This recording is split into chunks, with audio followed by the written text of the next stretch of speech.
A Câmara Brasileira de Diagnóstico Laboratorial, em conjunto com entidades do segmento saúde, está promovendo um levantamento para proporcionar o acesso ampliado a testes de diagnóstico de qualidade para a Covid-19. Por isso, o Jornal da Manhã, segunda edição, recebe agora o presidente da instituição, Carlos Gouveia. Carlos, obrigada pelo seu tempo conosco, por conversar com a Jovem Pan. Como está essa previsão de distribuição de testes para a Covid-19 aqui no Brasil, hein? Para quando e como deve acontecer essa distribuição? Bom dia e bem-vindo.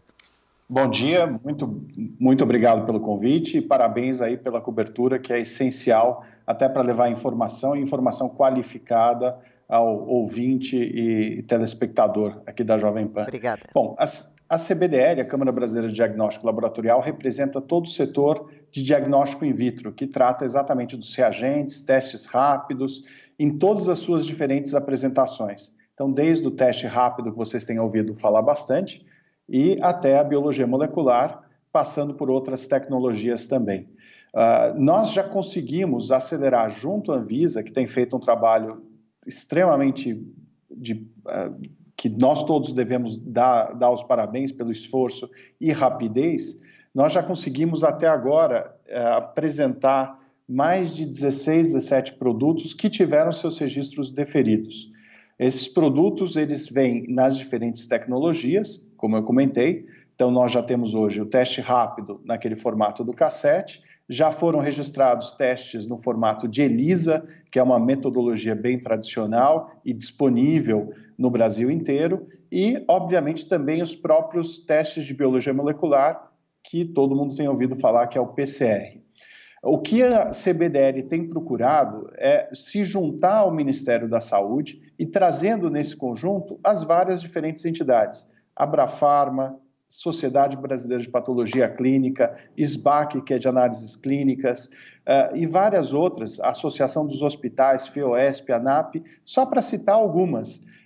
Para quê? Para nós montarmos uma estratégia de complementação do poder de testagem que o Brasil tem.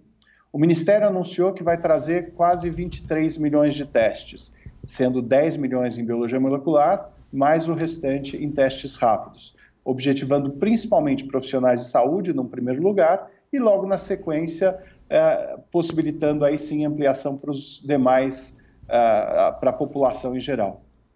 Os laboratórios privados já estão se preparando e estão aumentando a sua capacidade exatamente de oferta de testes através desse apoio dos fabricantes. Isso é um. O segundo ponto é que nós estamos fazendo um mapeamento extremamente extensivo com os nossos associados para verificação dos equipamentos que poderiam eventualmente ser realocados de utilizações atuais, como por exemplo pesquisa ou num projeto de inovação, numa atuação totalmente diferente que a laboratorial, mas que são equipamentos de biologia molecular que poderiam ser eventualmente realocados para o uso laboratorial com esse adicional de testes que estão sendo trazidos. E dessa forma a ideia é realmente ampliar bastante a oferta. Pois é, né, Carlos? E como você disse, há um esforço muito grande, não só dos laboratórios, mas também de todas as entidades da área médica, né, na tentativa de ampliar a oferta de testes. Mas mesmo assim, muita gente tem apresentado sintomas, procurado as emergências, procurado os hospitais e não é submetida a testes, né? Justamente porque a gente sabe que existe uma quantidade limitada de testes, então os hospitais têm privilegiado as pessoas que pertencem ao grupo de risco, só colocam essas pessoas para passar pelos testes. Por isso, você acredita que pode haver uma subnotificação? O número de casos pode ser bem maior do que esse que a gente tem confirmado até aqui, justamente por causa desse déficit de testes? Bom, acho que vários pontos aqui são extremamente importantes que você trouxe, Brown. Primeiro, de fato, há uma subnotificação porque as pessoas não estão ainda conseguindo testar. Então, é natural. Segundo lugar, os testes estão sendo já disponibilizados pouco a pouco. O trabalho que a Anvisa fez é algo que normalmente demoraria 6 a 10 meses. Nós, em poucas semanas, já conseguimos ter praticamente 16 testes aprovados. Esses testes já estão começando a chegar ao mercado. Obviamente, o tempo de sair da produção e chegar até a bancada do laboratório ou num programa de testagem com teste rápido para a população diretamente, demora, são semanas, tem que enfrentar alguns problemas e gargalos como logística internacional e nacional. Os voos aqui no Brasil, infelizmente, também já estão escassos e com preços bem mais altos para carga, mas o fato é que estão começando a chegar. Numa estimativa rápida, nós vimos que com 7, 8 associados já conseguiríamos ter um total de cerca de 10 milhões de testes dentro dos associados da CBDL. Com mais esses outros que agora tiveram seus registros, esse número deve aumentar. Então, acho que logo, logo a gente vai ter uma disponibilidade de testes em quantidade suficiente. Outro ponto, Brown, se você me permite, é falar sobre a qualidade dos produtos. Todo teste ele vai ter um papel a ser exercido, ele tem um objetivo. Se é um teste de antígeno, ele vai detectar o vírus circulando antes da formação de anticorpo. Se é um teste de anticorpo, ele vai fazer o seu papel à medida que o organismo está respondendo para aquela enfermidade e produz os anticorpos, que vão ser uma informação crucial, não só para entender se está no início da infecção, a fase aguda, que é o anticorpo IgM, ou se ele já está numa fase final, que ele já curou, porém ele tem o anticorpo porque ele respondeu àquela ameaça. Quando tiver uma situação que não tem mais o IgM e tem o anticorpo IgG, significa que essa pessoa está imunizada e muito provavelmente pode voltar ao trabalho sem grande risco, inclusive de passar a infecção para outros, porque já acabou. Essa informação ela vai ser crucial para os profissionais de saúde poderem voltar aos seus postos de trabalho, inclusive para lidar com pessoas que estejam começando a fase da infecção. Para ter também um apoio adicional, nós fechamos a CBDL junto com a SBPC, Sociedade de Patologia Clínica, e com o apoio da London School of Hygiene and Tropical Medicine, uma avaliação de todos os testes que estão sendo disponibilizados no mercado. Essa avaliação já começou essa semana, com um protocolo que está sendo consenso entre os grandes laboratórios e com apoio de especialistas do governo também. E a ideia é nós liberarmos uma lista de referência com a performance de cada kit, usando amostras conhecidas nos diferentes dias da infecção. Esse tipo de informação ela é crucial para até tirar qualquer dúvida, porque o diagnóstico é a grande ferramenta de saúde pública, principalmente num momento como esse, para dar informação para aquele paciente, para dar informação para o governo em termos de saúde pública e epidemiologia, para inclusive fazer as ações corretas. Para ter um acompanhamento mais preciso da situação geral, né? Carlos, o senhor comentava agora sobre a importância dos testes serem de qualidade, esses que devem ser distribuídos aqui no Brasil. Esses testes são caros e qual a diferença entre o do resultado rápido, que sai em até 15 minutos, e o que sai em até 7 dias? Com qual nós devemos trabalhar? Com os dois?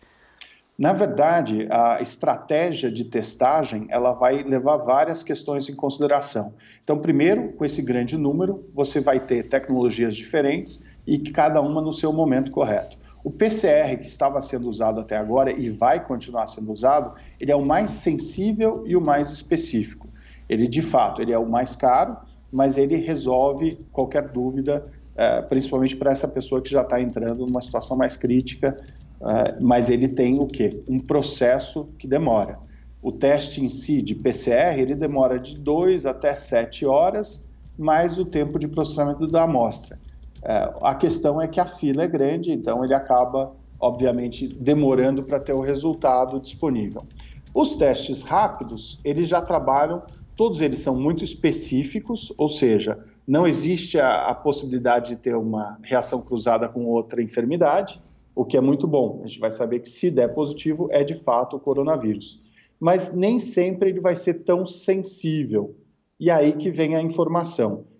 Se uma pessoa testar com teste sorológico, que tem sido falado, que é o teste rápido de anticorpo, e der negativo, isso é uma boa informação? Sim, é uma boa informação. Mas ela pode significar duas coisas. Que a pessoa de fato não está infectada ou que a infecção ainda não gerou os anticorpos e por isso o teste de anticorpo não detectou. Se houver uma combinação do teste de antígeno ou o de PCR você consegue verificar se essa janela imunológica, ou seja, se o vírus circulando no seu organismo pode ser detectado ou não, e o de anticorpo, ele vai detectar se o anticorpo já foi gerado e a pessoa está positiva. E essa distribuição dos testes aqui no Brasil devem começar pelas redes públicas? Então, os testes do governo já estão sendo distribuídos, sim, principalmente para os LACENs e para a Fiocruz. Então, o governo fez um esforço grande, verificou dentro de toda a estrutura de pesquisa, inclusive da Fiocruz, quais eram os equipamentos disponíveis e já estão realocando para uso laboratorial, e assim como os LACENs, os Laboratórios de Saúde Pública dos Estados. Todos eles já estão recebendo kits de PCR para usar, principalmente com a estrutura de profissionais de saúde e os pacientes que estão lá.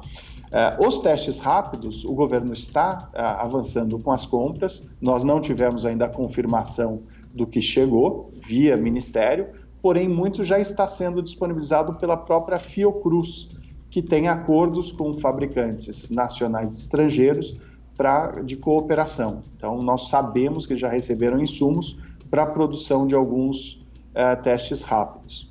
No caso da iniciativa privada, os associados da CBDL, vários já receberam, pelo menos 2 ou 3 empresas já tiveram a importação liberada pela Anvisa para a finalização do processo ou para a disponibilização do produto quando ele já vem acabado. E essa semana nós sabemos que já começaram a ser distribuídos. Que bom, boa notícia, né? Tá bom, agora são 11h26 da manhã, a gente conversou aqui no Jornal da Manhã, segunda edição, com o presidente da Câmara Brasileira de Diagnóstico Laboratorial, Carlos Gouveia. Obrigada pelas explicações, Fico todos à os esclarecimentos. disposição e a hora que vocês quiserem posso retornar com mais informações. Combinado, vamos ficar em contato então. Boa sexta-feira, a gente que agradece. Obrigado. Tchau, tchau.